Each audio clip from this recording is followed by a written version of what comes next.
Welcome to CES In Depth, everybody. It's our final episode of this particular segment from CES 2015. It's what we call the final word.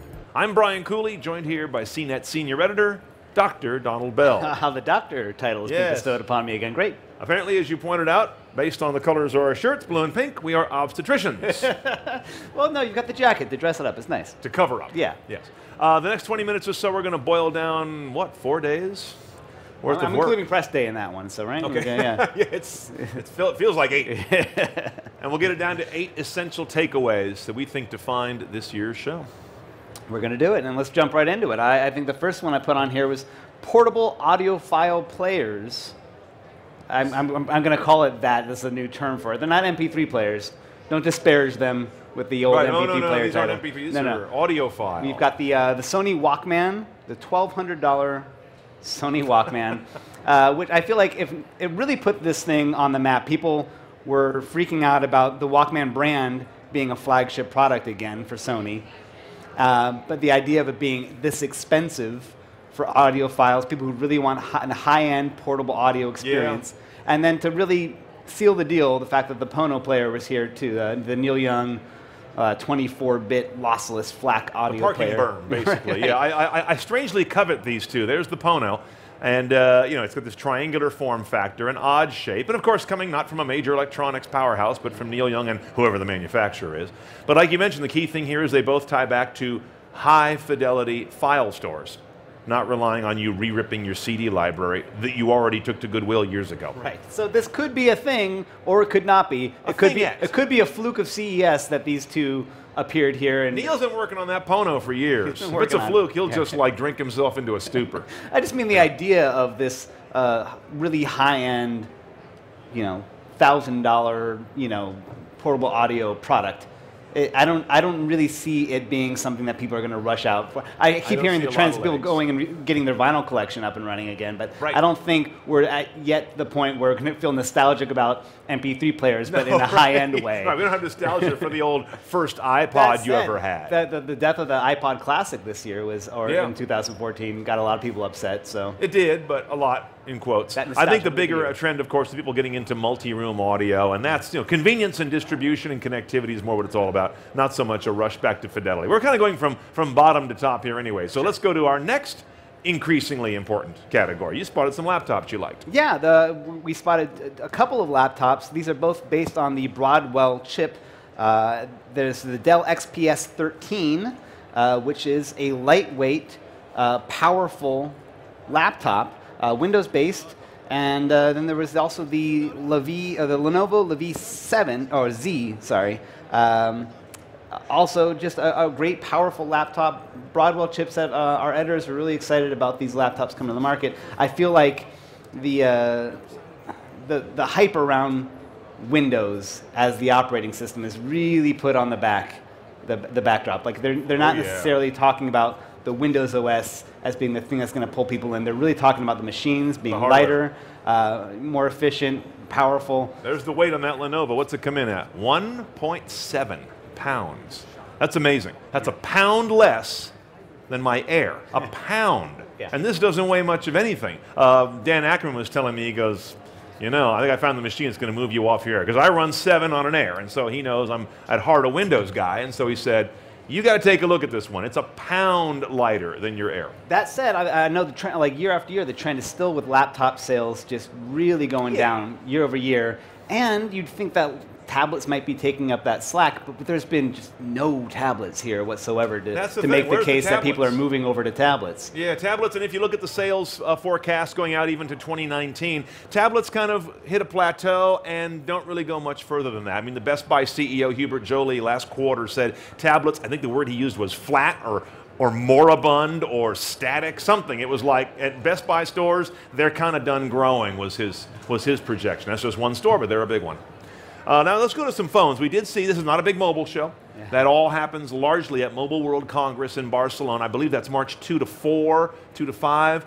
We will, of course, be there in force, as CNET has been for years now. But we did see an interesting trend on phone, which is cheap 4G smartphones that have good performance. They're not like little crummy phones, right. And they have 4G. Now, we saw cheap smartphones last year, but they were all 3G, and you know, they kind of gave up an awful lot. Yeah. This year we're taking a look at a lot of phones at $200, like the ones from Blue in the middle there, the Arcos Diamond 50 on the right, that yellow one, and we've got the, that is the Asus, I forget the model number on that, it's also about $200. And those are kind of, make no apologies, well-powered phones in good sizes for under 200, full retail. We're not talking a subsidy in the US. These are the kind of phones that appear in Samsung's nightmares, right? Like this is this is them watching their market share erode even further, because that's if you're looking between like a high-end flagship, you know, Samsung Galaxy Note phone, and then the appeal of a phone that you can get maybe on contract for free or be able to afford to buy outright.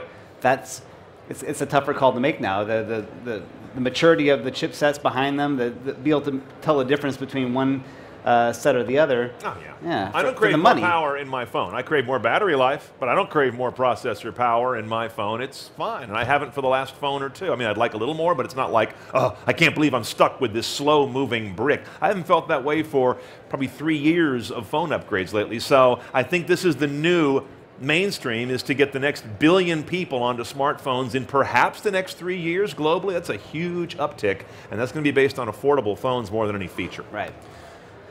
Car tech. Yeah, you look at me for that. I'm looking at you, but even I felt like the bigger wellspring of car technology throughout the entire show, and even manufacturers like Volkswagen, who don't traditionally come to CES to show off their tech, here to show off. And you took off before that press day announcement from Volkswagen. Yeah. You had other places to go, but you call that the Volkswagen announcement. I just went to the bar. I didn't go for the bar. What did I say? You said I was going to a meeting? That the Volkswagen, you love the cars, but they traditionally are not very focused on cabin tech. Yeah. This presentation they did on press day was all about They went right down the smokestack. They Yeah. gave the Golf Touch R. It's a Golf R Touch. The Golf R with a new head unit. It's got a 12-inch LCD up high, an 8-inch LCD below that is largely used for controls, for virtual buttons, and then and here it is here, you know, we've seen the Golf R before, but the cabin was fantastic. And then they also have a gesture control where you move your hand around in front of the screen to make gesture operations. You kind of see some of that there. The gesture camera was up in the ceiling. It looks down at your hand like you see, so it can determine not just how your hand's moving, but how many fingers you might have extended, for example. BMW was big on that in their gesture demo here. I'm not convinced that gesture is going to really work in a car, or at least be essential in a car. But notice what they're also doing here. It's a little hard to see in the detail, but they're basically going knobless and switchless. So it's all touch. Now that's controversial. If you've driven or ridden in, or like us have reviewed a Tesla Model S where everything goes to the screen and there's almost no buttons on it, I'm not sure it's always a win. I like having a switch for the sunroof, or having VW's traditional knob and you click it to one of the presets and the sunroof moves there. I'm a sucker for a good knurled aluminum knob. Right? Yeah. Sometimes it still really works. And to have to move a slider on a touch screen isn't always, it's a lateral at best sometimes. But we were also seeing the Apple in-car play systems, like Parrot was showing off some of their systems that would be replacement systems to get Apple in-car play up and running Aftermarket head units, and we're finally going to see this year, car makers will finally get Android Auto and CarPlay systems in showrooms. Kind of had a misfire last year, to be entirely honest. Hyundai in particular was showing them side by side here at the show. Another big trend was self-parking. BMW and Volkswagen both showed self-parking, operated by smartwatches. With BMW, you tell the car to use its sensors and find a spot that it's near. You're already out of the car. And with Volkswagen, it learns as you keep parking at home or at work, it learns that spot by habit as well as using sensors. So that could be a big trend. Was it Mercedes, their car of the future? I mean, just in terms of CES trends, it was like a whole CES I felt in a car. like there was a lot of car tech talk here, more so than any other year. Yeah, this was a big year this year. Virtual reality was what we did our Next Big Thing Super Session all about this year. I hope some of you were able to watch, or if you're watching from here in the local area, maybe you were able to join us. The idea of virtual reality, of course, and augmented reality, we had the two of them kind of queued up there together, is not new, of course, at CES, but we think this is the year where it finally feels like we have the devices preparing to go to full market and leave the dev status, and the content services. Samsung's Milk VR is going to be kind of a very small, early sort of a YouTube for VR, where they're going to have daily, I think it was, or at least weekly, new content to watch with your Samsung VR glasses. Yeah. Oculus Rift, of course, remains the darling of the bunch. Sony Morpheus is continuing to move toward market. And we had Cast AR here, which does augmented reality like a number of other players. It was a really interesting discussion we had. There's a lot of doubt still that this stuff makes it because it has limited use cases. You have to wear something that is either obliterating your view or making you look goofy. And it's expensive compared to the fact that you have to go buy a new piece of gear. Sure, but there's a lot of people with very high hopes for it who really have a lot of money invested in it. You were talking to people in marketing who really love the idea of a marketing experience blinding you and be like totally absorbing anybody else because marketers mostly fight with distraction on the web page and banner blindness and all this stuff that they feel is a real impediment to getting us to see their message. When you put on glasses, that's all you see. If you're going to look at something that Acura produced, and Acura, for example, is one of the content producers for that new Samsung channel store, so they have content marketers in at the ground floor. They better not screw it up by being too schlocky, right? They better make it look good. Here's the Razer VR goggle that launched here, a new one. Doesn't break the mold in any ways. But notice how everyone's also doing audio. It's a key part of VR. They've all got headsets on, headphones that also are part of indexed audio. So as you move around, you hear differently and don't just see differently. That's very cool. I mean, that's really the first test group here is gamers. I mean, it's going to be a gamer-first kind of technology. Absolutely. We're going to see the actual consumer version of the Oculus Rift this year, is what I understand.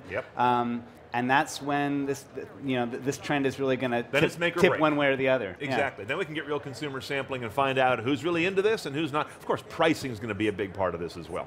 We're going to take a quick break just for a top 5 list I've comprised of the CES 2015 jargon terms that I've heard all too much about. I'm going to start off at number 5, talking about haters.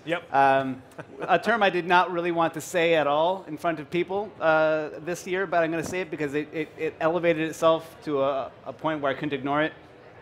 The Belfie stick, the butt selfie.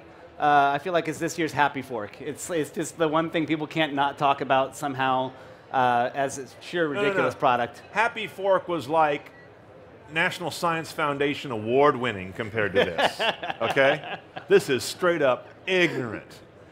Take a picture of your own ass with your camera. Now, why would anyone do that? You got to be kidding. I don't know, but it was a piece of jargon I had to kind of educate myself on just to stay up to speed on the news cycle. We'll take Belfies later. All right.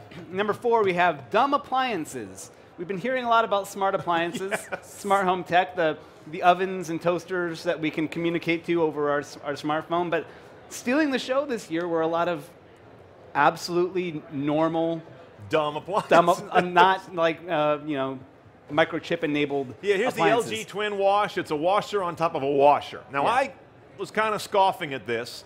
There it is there. The little washer on the bottom faces up. The big washer sits on it. And I was scoffing at this in a presentation earlier, and someone raised their hand and said, "You don't do the wash in your house, do you?" I said, "Well, no." I said, "Think about it. 2 washers, you get done with the chore twice as fast. You shove all the underwear in the little one and put all the bulky stuff in the top one, and you cut your time in half." And so I got a little schooled on it, but it did strike me as a little bit of an overkill. And I feel like it does justify a lot of our effort for CNET Appliance being able to predict that this technology, that the focus on upgraded appliances was really going to be even more of a big deal going forward. And just be able to wash more at once. Sometimes it's not about. Got to wash the dirty. It's not about an app. Right.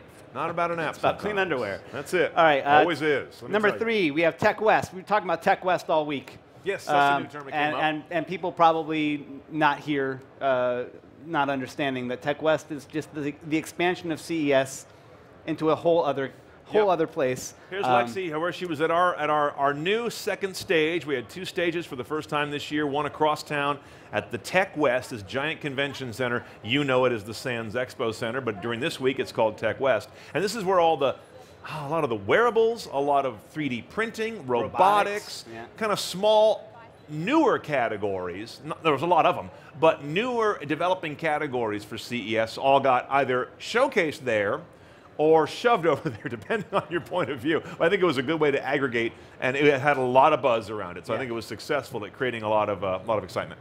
All right, number 2, we have HDR, not in terms of photography, but in terms of TVs. We have video, a lot of talk about LG's OLED TVs being able to handle HDR video content. what was this? I think every major manufacturer made some almost all talked about nod HDR. towards HDR. So apparently the idea here is you're going to need to have a TV that can recognize an HDR, in this case a stream coming in. Netflix will be on this, as I recall, early on soon, being able to negotiate with the TV and say, I'm sending you an HDR stream. I'm not up yet on exactly why they have to negotiate to receive and transmit that. And then also, how do you shoot this stuff? There are different production methods. For those of you that are video producers out there, there's either a technology where you would use a camera that grabs 3 frames at once, a high, mid, and low exposure, and then mucks those together later, or multiple cameras. I'm hearing about 4 and 16 lens cameras that will grab high, mid, and low. It's definitely a production change. You don't just take your regular camera and go shoot this. A struggle for people to understand that the HD in HDR is not high definition, but high dynamic range. Which has never been a big seller. Most people don't even know they have HDR on their camera phone or ever know how to use it. Right. So HDR has already been a tough sell, and it's been out for a couple of years on smartphones, and now they're trying to move it to TV. It's going to be a sell job. All right, number 1. Our number 1 jargon of the year. Jargon from CES 2015. I just love saying it. Yep. Quantum dots. What the hell are quantum dots? This is every LCD manufacturer. I mean, Sony made they have a different name for it. Samsung was talking about it. This is their LCD 4K TVs having a new method to get it's their secret sauce in their pixels that help. I think this like the transistorization of those pixels to be able to do a preference on one color or another that's coming through to be able to make the displays brighter, make the colors more vibrant. It's, in a sense, it's every LCD manufacturer's way to combat the appeal of OLED TVs. They're saying it's giving you better contrast ratio with LCD TVs, better color saturation, brighter colors, brighter experience. And it might have been Sharp that said it allows them to give 167% either better or 167% of the res of traditional 4K. Right. So kind of between 4 and 8K. Well, yeah, I think Sharp had the extra, like the sub-pixelization, the yellow. Yeah, so every manufacturer had their own way of spinning how their 4K LCD TVs. It was all the same idea, though. Basically, more amazing than last dotting up, if you will. But quantum dots in particular it feels like I'm going to be time traveling through my television. It's like it's going to be like a Stargate that I'm going to just toss myself into. It is the most unknowable term unless you have any idea what it means. It tells you nothing on its face. It's so smart sounding you don't even want to question. Yeah, it could be a baker's thing. I don't know, quantum dots. You put on the icing. I don't know. Cupcake topping. Yeah. All right, back to the list, the real list. Yes. Definitive trends in tech from CES 2015. These are the big 3 coming up. Yep. Smart home. Smart home we talk about every year, right? Well, not every year, but for the past few years, it's been a big deal. This year, in particular, it's really getting some traction because we have devices that are coming out on the platforms that major players from Google, Apple, Wemo, Samsung. Belkin, Wemo Tech, we're seeing some of that here that attaches to water faucets and plumbing, for example. One thing that I think was the big trend is we saw more, I would almost say we saw as much or more new connected home gear coming on as we saw last year, so we have yet to see the contraction of the market to get to the winners. We're still seeing tons of new entrants, bringing lots of new devices, so it's getting more chaotic still, not less. In case you're looking for the time to jump in, I don't know if we can call winners yet on who's going to be the 2 or 3 that have the dominant systems. Right, because underneath the surface of the gadgets is the battleground of the compatibility. That's the real story. And the systems. The Google with Nest, Apple with HomeKit, and then you've got Samsung with their SmartThings platform. Yes. And so there's still these disparate systems. But now we do actually have, we're seeing products where you can use Siri to open your deadbolt on your front door or turn your lights on in your home. So we saw the first HomeKit approved devices were being showcased here. About a handful by my count, including things like from iHome or things that have come out from Chamberlain. They had a couple of garage door openers with cameras. Schlage had a new lock called the Schlage Sense that is Siri powered like Donald Sense. But the key to these is that they're all HomeKit certified. So they can talk to the Apple iOS to make it their controller and not have to go get a separate app for every single one. That is never going to fly. I'm not going to put in 5 brands of gear and use 5 apps. Dead. So this has to work, this aggregating under Nest, iOS, and then we have things like Wink that are sort of a middleman of middlemen. Yeah. But this is the real story behind Connected Home, I think, is who's going to make it simple and aggregated, not who's going to make a door lock. By the way, an interesting wrinkle on some of the HomeKit stuff, if you want to use Siri to control your home through iOS and you're not on your home network, you have to have an Apple TV, which is some kind of a relay box. Yeah, so everyone has a convolution here, is our main takeaway. All right, and then, again, this is always a big deal at CES, every year. The biggest. TVs. The biggest. Well, we touched on that a little bit with the quantum dots and the 4K, but I think the quieter story is that there was no story from TVs at CES that was not involving 4K. Yes, there was 4K, no HD and anywhere.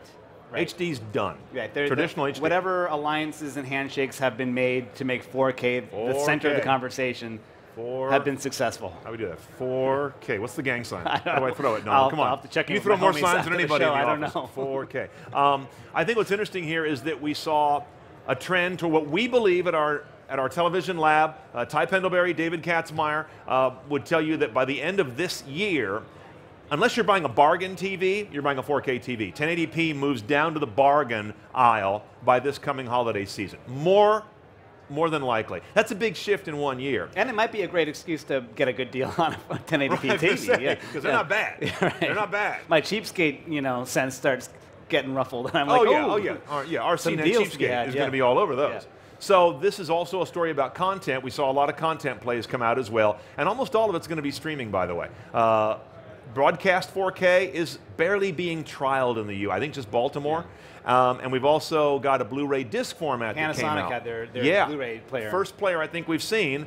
I have little hope for that. I don't think anybody wants to rebuy their disc format for the third time after they already redid from VHS, and if you're like me, after you already redid from Laserdisc back in the 80s. So enough rebuys. Maybe if you've got your 4K experience in your limousine or something like that, and you want to be able to have if you're way into this, if you're a video file, you'll rebuy your discs and special editions. But for the average person, this is the first TV hardware revolution that's going to be carried on the backs of streaming. That's first. And I think the other big deal about TVs at CES 2015 was LG's really strong showing of OLED technology at screen sizes that fit the market. Yeah. Because that's been the Achilles heel of OLED up until now, is that the screen sizes just couldn't be there, or they were there at prices no one could afford. $10,000 or more. Now they're getting, several $1,000s out of most of our range, but in normal big sizes we have in our homes. Yeah, the yields are working I hear out. stories about people, I can't tell the difference between 4K and 1080p, but I feel like there is a noticeable difference